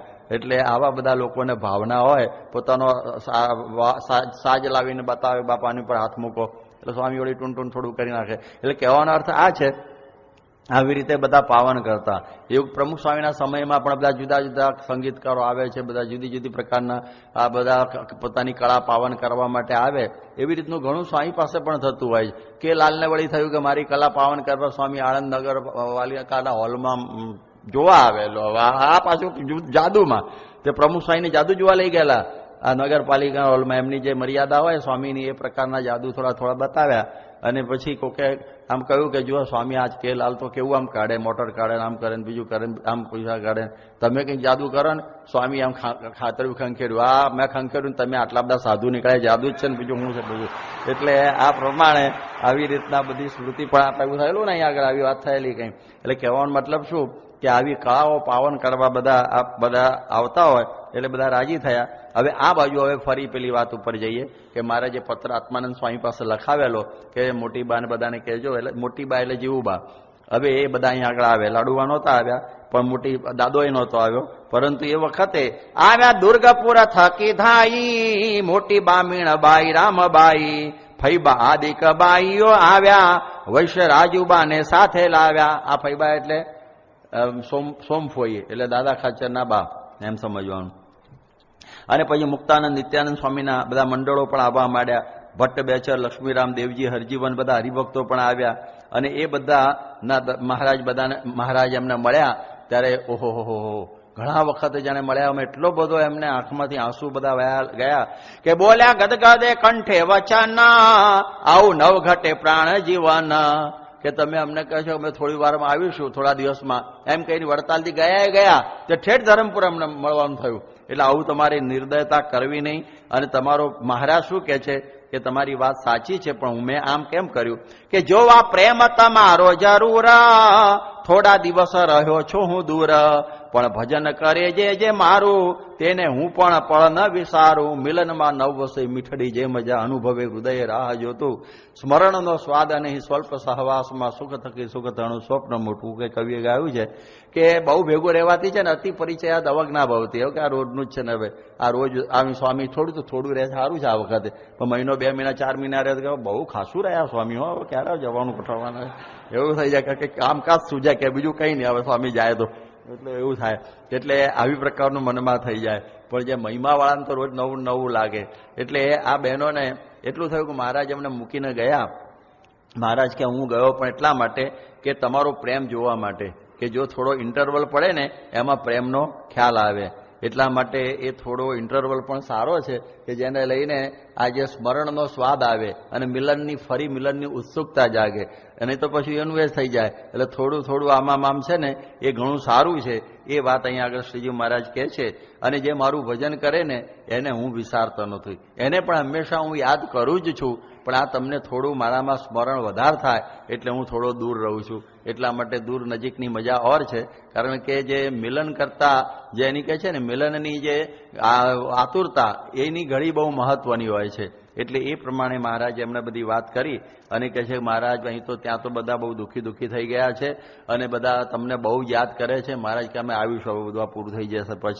પછી જયાબાઈ આવ્યા એવું જાણ્યું કુશળ કુંવરબાઈએ કે જયાબાઈ આવ્યા એવું જાણી, ભેટા કુશળ કુંવરબાઈ રાણી. રાણીને કહે શ્રી મહારાજ, જયાબા છે મોટા ભક્ત રાજ.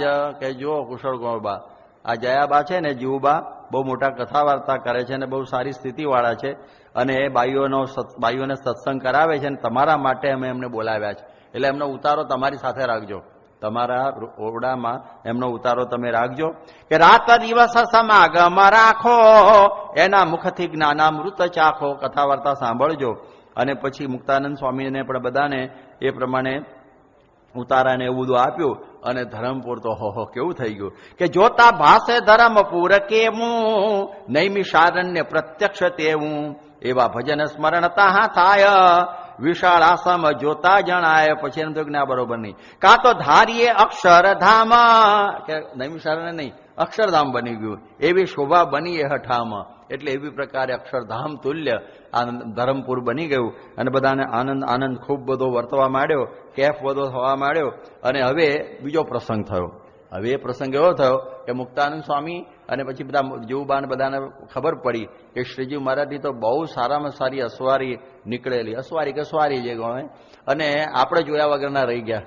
કારણ કે એની પણ એક જોવાની મજા આવે લોકોને, કે સ્વારી જોવાનું બહુ કેફ હોય, બધા કામકાજ છોડીને બધા પહોંચી જાય, એનો મજા બહુ હોય છે. એટલે કે મહારાજ અમારે આ બધું રહી ગયું, અમારે આ બધું રહી ગયું. ત્યારે પછી બધા વિજયદેવ તો હોશિયાર હતો કે મારે હો જાય ઓર એક વખત ફરીથી પાછું કરી નાખીએ આપણે.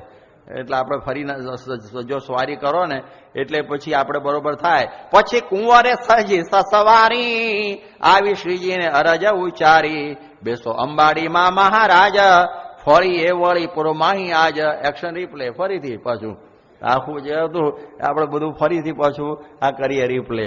એટલે એ પ્રમાણે મહારાજની અસવારી ફરી કાઢી. આપ યાદ રાખજો, શ્રીજી મહારાજે પહેલવેલો મુગટ ક્યાં પહેરેલો? આ ધરમપુરમાં. એ જે સુરતી હરિભક્તો લાવેલા કુશળ કુંવરબાઈના ત્યાં, એ મુગટ આજે વડતાલમાં એ છે. તમે બધા દર્શન કરતા હશો, આપણા અક્ષરભુવનમાં એ છે. એનો અડધો ભાગ કંઈક પાછો શું કહેવાય જુનાગઢમાં છે. કારણ કે જ્યારે જુનાગઢનું મંદિર થઈ ગયું અને શ્રીજી મહારાજ પછી બધું પત્યા પછી છેલ્લે ધામમાં જવાના થયા, ત્યારે એ વખતે ગુણાતીતાનંદ સ્વામીને જુનાગઢથી તેડાવેલા. અને જુનાગઢમાં પછી મહારાજને દંડવટ કરીને બેઠા, બધી વાતોચીતો કરી. મહારાજે બધો વ્યવહાર પૂછ્યો કે જુનાગઢમાં શું બધું બરોબર થયું કે ના, બધા વાઘા બધું થઈ ગયું, એક સિદ્ધેશ્વર મહાદેવને મુગટ નથી. એટલે પછી મૂળજી બ્રહ્મચારીને કહ્યું કે પેલો આપણો શું કહેવાય ધરમપુર વાળો છે ને મુગટ લાવો. એટલે ધરમપુર વાળો આ જ મુગટ. અને પછી ગુણાતીતાનંદ સ્વામીને આપ્યો કે તમે લઈ જાઓ અને ત્યાં ધરાવજો. એટલે એવી રીતે પણ એક વાર્તા આપણા ત્યાં આ પ્રસિદ્ધ છે. એટલે હવે બીજી પ્રકારની આ બધી શું કહેવાય નગરયાત્રા થઈ.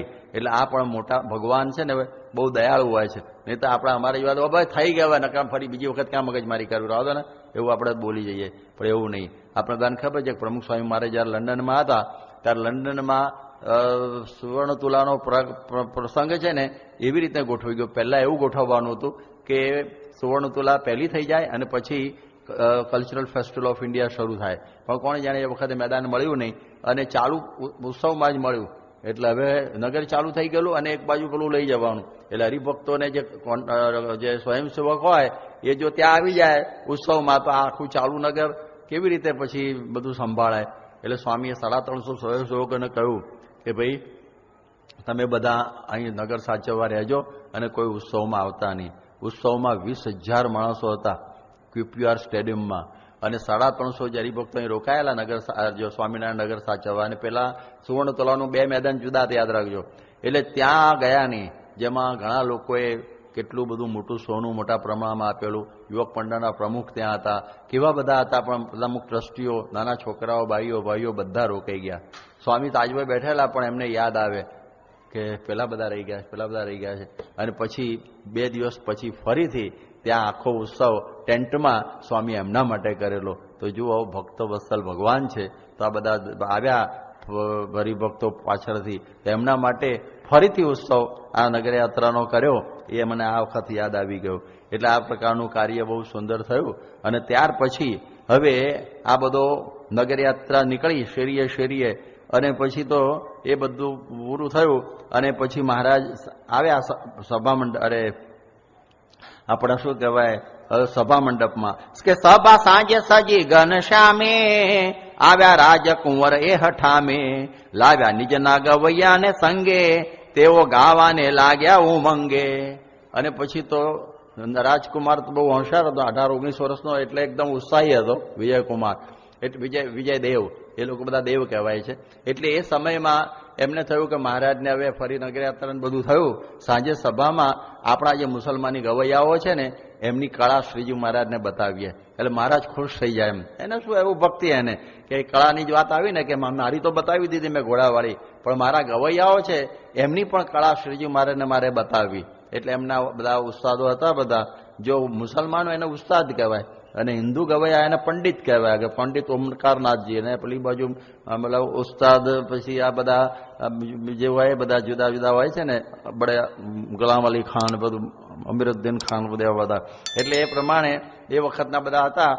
એમને બધાને બોલાવ્યા અને સભા થઈ અને પછી ગવૈયાઓએ શરૂ કર્યું. એમના મનમાં કે મહારાજને આમ ખુશ કરી દઈએ કે છીએ ને અમે પણ કંઈક ગાયક. અને દરેક વખત પહેલાના સમયમાં રજવાડાઓમાં આવા બધા ગવૈયાઓ પોષાતા. એટલે એ બધા બિચારા બધા પોતાની કલા ત્યાં બધી કરતા અને એમનું ખાવા પીવાનું ભરણ પોષણ બધું રાજ્ય તરફથી થતું. અત્યારે બિચારા આંટા મારી મારીને બધા પ્રોગ્રામ કરીને પૂરું કરે છે, પણ એ વખત રાજ્ય એના તરફથી બધું એનું થતું. કે ધ્રુવ પદનું કર્યું એક ગાન, ઉરમાં ધરીને અભિમાન. પછી એમણે દ્રુપદ, કારણ કે દ્રુપદની ગાયકી છે ને બહુ ઉચ્ચ કક્ષાની કહેવાય છે અને એના ગાનારા બહુ જ ઓછા છે. અત્યારે જો ડાગર બંધુઓ, આ સલામત અલી, નજાકત અલી કરીને છે બધા કંઈ, એ લોકો એ મુસલમાન છે પણ ડાગર બંધુઓ એની દ્રુપદની ગાયકી નંબર 1 છે. એટલે એ બંને બધા યુગલમાં બંદીમાં ગાય છે. બહુ ખુશ થઈ જાઓ તમે ડાગર બંધુઓની જે દ્રુપદ ગાયકી. એટલે આ બધી જુદી જુદી જુદી પ્રકારની આ બધી શાસ્ત્રીય પદ્ધતિની આ ગાયકી છે. આ જે પહેલાનું સંગીત તમે જુઓ ને તો સંગીત તો મૂળ ભગવાનને રીઝાવવા માટે જ હતું. જેમ સામવેદમાં કહ્યું ને કે આ બધું જે બધા સંગીત જ લખ્યું કે નાદોપી બ્રહ્મણ રૂપમ, નાદ જે ઓમકાર એ બ્રહ્મનું સ્વરૂપ જ છે. એટલે એ રીતે એ પહેલા એ સામવેદમાં બધા કેવી રીતે ગાવાની રૂચાઓ એ બધું જ્ઞાન આપવામાં આવતું ને એ રીતે ભગવાનના રીઝાવન માટે એ બધું થતું. એટલે ઈશ્વર આરાધના માટે સંગીત પહેલા રહેતું. એટલે એ મહારાજે પણ એ સંગીતનો મહિમા ગાયો છે, રસિક ભક્તિનો આ રીતનું. પણ ધીરે ધીરે છે ને એ જે ભગવાનનું જે સંગીત હતું, જે ભગવાનને રીઝવવાનું, એ પછી દેવ દરબારમાંથી પછી રાજ્ય દરબારમાં ખસવા માંડ્યું. એટલે જે પહેલી ગાયકીઓ હતી પછી ધ્રુવપદ એટલે ધ્રુવપદ મુખ્ય પદ એક રહે એવી પ્રકારની ગાયકી હતી. જે પહેલાના સમયમાં વલ્ભાચાર્ય બધાને બધા તૈયાર કરેલા, જે બધા જે કે છે ને હરિદાસને, જે ગોવિંદદાસને, પરમાનંદદાસને, ચિત્ત સ્વામીને, એ બધા ચતુર્ભુજદાસને, કુંભનદાસને, એવા બધા અષ્ટછાપ સખાઓ બધા હતા. એટલે એ બધા અદભુત ગાયકી સમયના પદો એ ભગવાનની આગળ હંમેશા ગાતા. અને પછી ધીરે છે ને આ રાજ દરબારમાં બધું ફરવા માંડ્યું. મુસલમાન દરબારો પણ બધા રાજાઓ પણ શોખીન હતા અને એમણે પણ આ તાનસેનને બધા ઘણા એમાં વટલાયેલા અને બધા પછી ધીરે ગાયકી આવવા માંડી. અને પછી દ્રુપદની ગાયકીમાંથી ધીરે ખયાલ આવ્યો ને ટપ્પા આવ્યો ને હોરી આવ્યું ને પછી સાવન આવ્યું ને ઝૂલા આવ્યું ને એમ કરતા આગળ જતા તો તમે જુઓ કે પછી આ પ્રમાણે ગઝલો આવી, કવાલે આવીને ડિસ્કો સુધી સંગીત આવી ગયું મળું.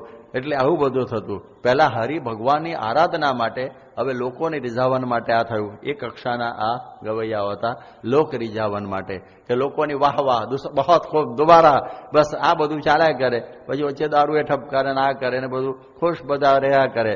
જ્યારે એ વખતના જે ભગવાનની આરાધનાનું સંગીત તો વાત જ જુદી છે, એનું આગળ વાત કરીશ.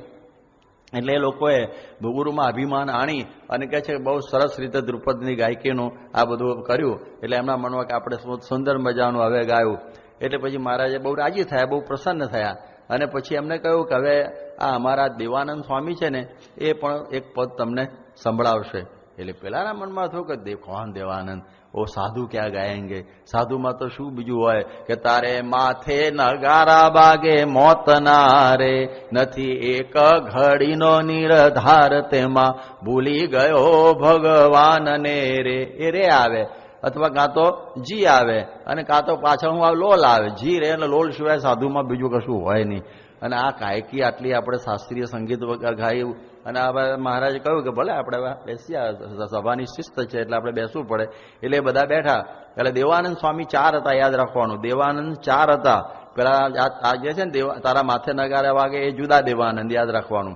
પછી એક બીજા દેવાનંદ બ્રહ્મચારી હતા, એક ત્રીજા દેવાનંદ પાછા જુદા હતા અને આ ચોથા એ નાના હતા ઉંમરમાં, 16 વર્ષે શરૂ થયેલા. અને ચોથા દેવાનંદ બહુ વૃદ્ધ હતા અને બહુ સારા કવિ, શું કહેવાય, ગાયક હતા. એટલે એ દેવાનંદની આ વાત થાય છે. એટલે દેવાનંદ કહે છે કે દેવાનંદ હતા ગાન અભ્યાસી, એને એમ કહ્યું અવિનાશી, કરો એક આલાપ પસારી, અમે જોઈએ બુદ્ધિ તમારી. કે તમે એક ચીજ સંભળાવા લોકોને, અમે તમારી બુદ્ધિ જોઈએ. એ કે ભલે મહારાજ. પછી એને સરોદો મંગાવ્યો. એટલે પેલા કોઈ કાં તો જીરોલ નહીં, સરોદો આવ્યો એટલે કંઈક જુદું લાગે છે. પેલા મુસલમાન ગવાઈ આવો કે સરોદો આવ્યો કે, અને પાછો તાર ચડાયો તતબીરથી. એની તતબીર હોય ને એનાથી તાર બરોબર ચડાય આમ કરીને, અને મેળવ્યું કે જાણકાર લાગે છે એમાં તો. અને પછી કહે છે કે આલાપ શરૂ કરવાનું કર્યું. અને એમણે એ વખતે પોતાના ગવાઈ પેલો તબલચી નહોતો, એ લોકોનો તબલચી હતો મુસલમાન ગવૈયાઓનો. એટલે પછી એ પ્રમાણે એ તબલાનું એને શરૂ કરવા માંડ્યું. અને એમણે પછી તો નદિયા નદિયા અંબર ચંદ छिपावे એ નામના રાગો, કાંદરા દરબારી કાંદરા મારતે તાલે એમણે શરૂ કર્યા. અને એ જે બરોબર ધમધમાઈને બધું એમણે શરૂ કર્યું. અને એ વખત માયા તોસે લગી કેસે છૂટે જશે હીરો ફોર્યો નવો ફૂટે, એ બધા પદોની આ શરૂઆત જલાવી કે એક આલાપી રાગણી સારી. એને આલાપ જ એવો જોરદાર કર્યો ને કે નૃપના ગવૈયા રહ્યા હારી, માયા તોસે લગી કેસે છૂટે જશે હીરો ફોર્યો નવો ફૂટે. અને એટલું અદભુત રીતે એને સંગીત આમ રજૂ કર્યું દેવાનંદ સ્વામીએ. મુસલમાની ગવાઈઓ ડોલી ગયા, વાહ વાહ. આપણે તો એમ સમજતા કે જી રેવલને વાળા, પણ આ તો અદભુત ગાયકી શરૂ કરી. અને આપણે તેની આગળ કંઈ નહીં, પેલો તબલાવાળો આમ હલી ગયો કે એના મારતે તાલે પેલાની સાથે મેચ ના થઈ શકે દેવાનંદ સ્વામીની સાથે. એટલું આ દેવાનંદ સ્વામીનું ગાતા હતા. એટલે કહે છે કે દેવાનંદનું સાંભળી ગાના, ગવૈયાએ મૂક્યું અભિમાન, ગાને રાજી થયા ગીરધારી, નિજ તનથી ડગલી ઉતારી, હતી તેખી નખા બની ભારે, કરી સુરતના કરનારે. અને એ વખતે મહારાજ રાજી થઈ ગયા. અને પોતાની સુરત જે કિનખાબની ડગલી સુરતના કારીગરે તૈયાર કરેલી, એ પછી એમણે કે દેવાનંદ સ્વામીને હું આપું એવું નક્કી કર્યું. પણ વિચાર આવ્યો કે પણ ત્યાગીએ તે ન રખાય, કોઈ ચોર જનો ચોરી જાય, પછી ફેરવી તે હને શીશ, ગવૈયાને કરી બખશીશ. એમણે માથે ફેરવી અને ગવૈયાઓને આપી દીધી. ગવૈયા ખુશ થઈ ગયા, સ્પોર્ટ્સમેન સ્પિરિટ વાળા છે, ગાયું અને હારું આપણને આપી. એટલે એમને પણ બહુ સારું લાગ્યું. એટલે શ્રીજી મહારાજ આ પ્રકારના હતા કે એમણે જોયું કે જે બધા એમ કહેતા કે ભાઈ સંન્યાસીઓને ગાવું શું ને બજાવવું શું, એ તો પછી આ ભજન ભક્તિને માળા માનસી જ કરે, એમને ગાવા બાવાનું કશું હોય નહીં. પરંતુ શ્રીજી મહારાજે કહ્યું કે રસિક માર્ગે કરીને ભગવાનની ભક્તિ થાય છે. માટે જેમ બધા અષ્ટછાપ સખાઓ હતા વલ્લભાચાર્ય વિઠ્ઠલનાથજીના, એવી રીતે મહારાજે પણ બધા સંતોને તૈયાર કર્યા કે તમે પણ બધા શીખો સંગીત. ત્યારે કે મહારાજ અમારે આ ક્યાં શીખવું? કે ના, આપણે જો ભગવાનની ભક્તિ રૂપે કરીએ અને નિયમ સંયમમાં રહીને સંગીત કરીએ તો એ માર્ગે કરીને પણ ભગવાન પ્રસન્ન થાય છે. એટલે સભા શરૂ થતા પહેલા જો આપણે સંગીત શરૂ થાય એટલે લોકોના મન ઠરે અને બધા હરખું બેસે, એટલે પછી બધી વાત બેસે. એટલે મહારાજ પહેલા સંગીત કરાવતા અને પછી વાત કરતા. એટલે બધાને સંગીત તરીકે તૈયાર કર્યા. પ્રેમાનંદ સ્વામીને બુરાનપુર તાપીદાસ પાસે મોકલેલા. પછી બીજા બધા સંતો પણ સારું સંગીત શીખતા હતા. બ્રહ્માનંદ સ્વામી તો શીખીને જ આવેલા હતા. ભુક્તાનંદ સ્વામી પણ શીખીને આવેલા, કારણ કે માર્ગી પંથમાં હતા. એ પણ બહુ સરસ વગાડતા કરતા. અને એ પ્રમાણે અહીંયા આગળની વિશેષતા એ હતી, કીર્તનો પણ પોતે બનાવતા પ્રેમાનંદ, પછી ગાતા પણ પોતે, વગાડતા પણ પોતે, બંદિશ કરતા, નોટેશન્સ પણ પોતે કરતા. એટલે બધું ઓલ ઇન વન જેવા હતા. અને વિશેષ હતું કે હાડે સંતો હતા. શું હતા? હાડે સંત હતા. એટલે કવિતા જે ગાતા કે વાહવાહના દુબારા માટે નહીં, પરંતુ એ કવિયશ પ્રાર્થી નહોતા, પણ પ્રભુ બધા પ્રાર્થી હતા કે મહારાજ રાજી થઈ જાય. બસ બીજું કશું જોઈતું નહોતું સંગીતનું ફળ, કે શ્રીજી મહારાજ આપણી ઉપર પ્રસન્ન થાય. એના માટે નવા નવા પદો બનાવીને નવા નવા રાગ રાગીણીની અંદર આ બધા ગાતા. એટલે પ્રેમાનંદની રાગીણી બહુ ગજબની હતી. બ્રહ્માનંદ પણ એવી સાથે બરોબરી કરતા. અને એ બધા આ પ્રમાણે મહારાજ આગળ એ બધા સંગીત બધું રજૂ કરતા. મહારાજ એમની ઉપર બહુ રાજી થતા. ખાલી એમનેમ તો બરોબર છે, બધું સંગીત વગાડવાનું બધું થાય, પણ એમની પાસે કળા પણ બહુ જબરજસ્ત હતી. બાકી તો એમનેમ બધું ભજન ગવાઈ જાય. પણ શ્રીજી મહારાજના પરમહંસોમાં જે સંગીતકાર હતા એ બહુ કળાકોવિદ હતા. મુક્તાનંદ સ્વામી આમ નાસ્તા નાસ્તા હાથી બોલો નીચે કંકુ હોય ને એમાંથી હાથી બનાવી દેતા. એવી રીતે ગાતા અને નાસ્તા આ પાલ ચૂકે ને એવું બધું કરતા.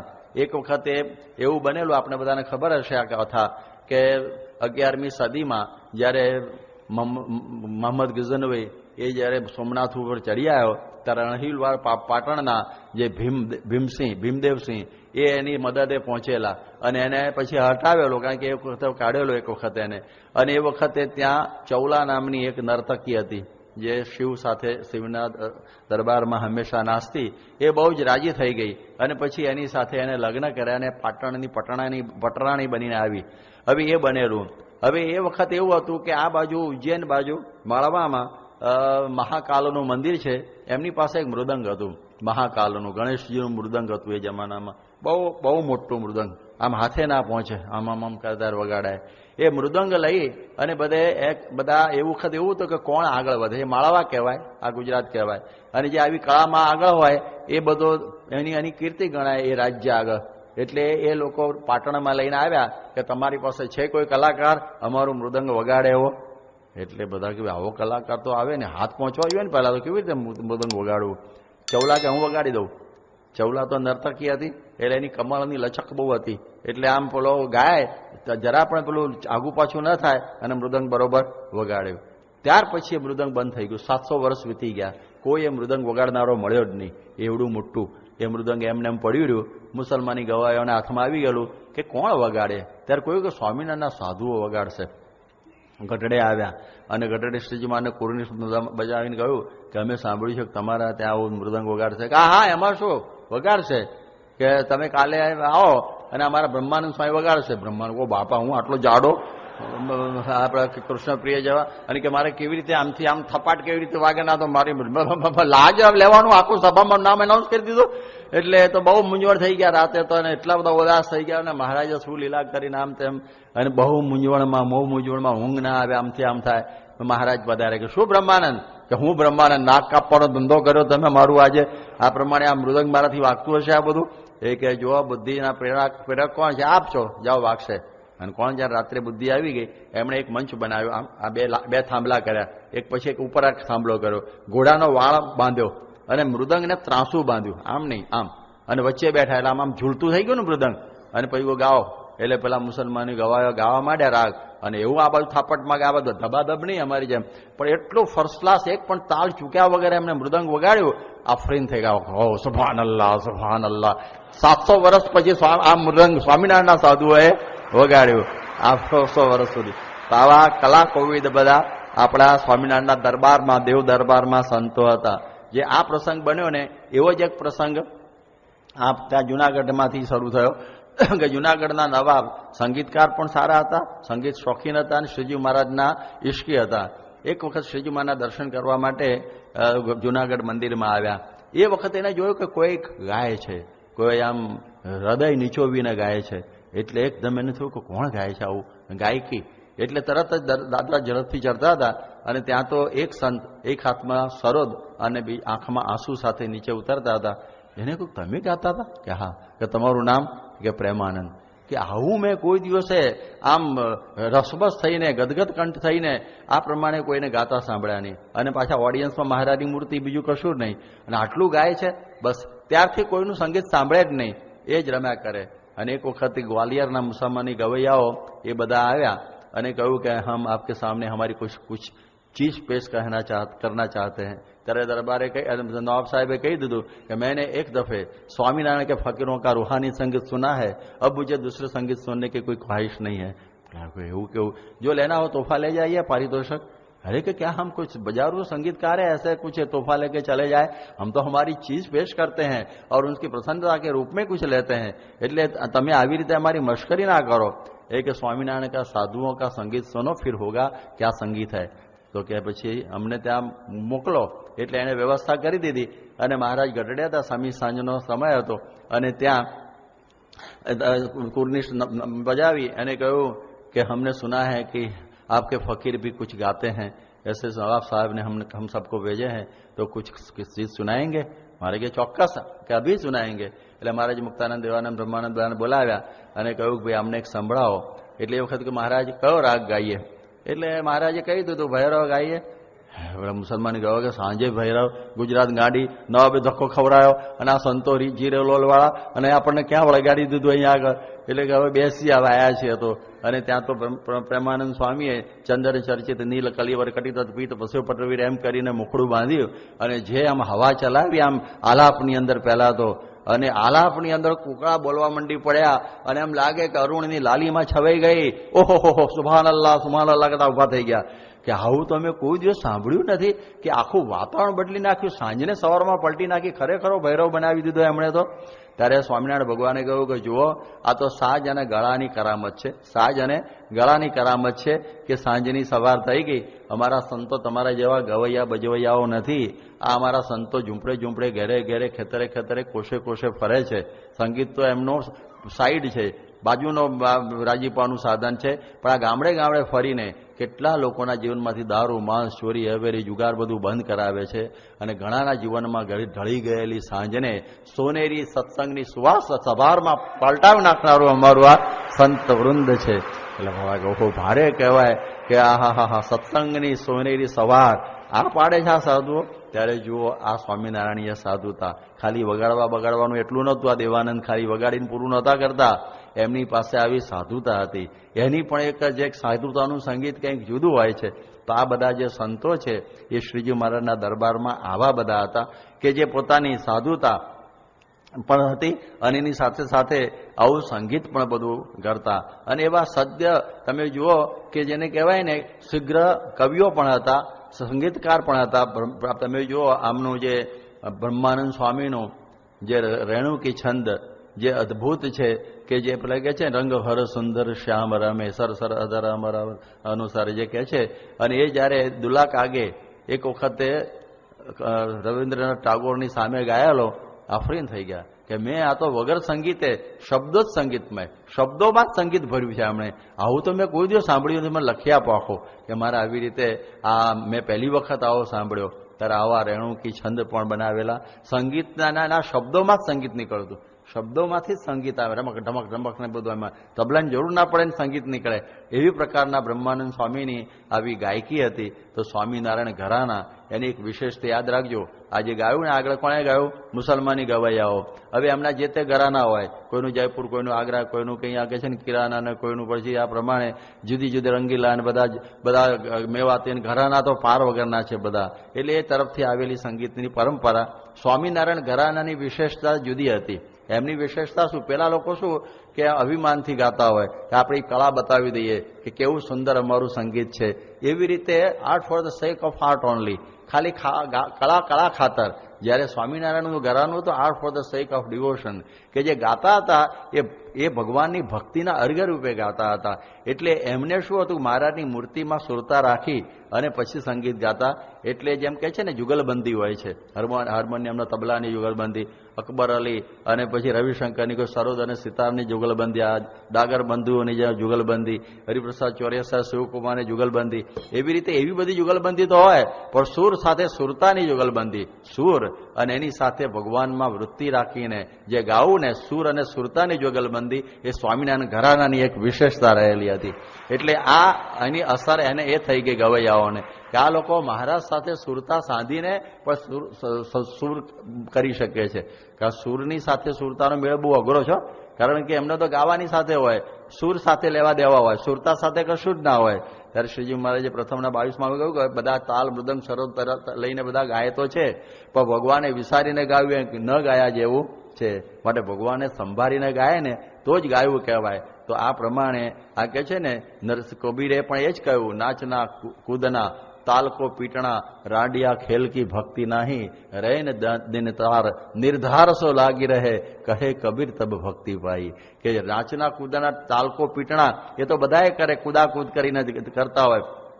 રૈન દિન તાર નિર્ધાર સો લાગી રહે, તાર લાગી જવો જોઈએ, કહે કબીર તબ ભક્તિ પાઈ. પ્રેમાનંદ સ્વામી ત્યાં ઝૂંપડી ઉપર વેલાના કાંઠે સવારે 4 વાગે કડકડતી ઠંડીમાં રિયાઝ કરતા હતા.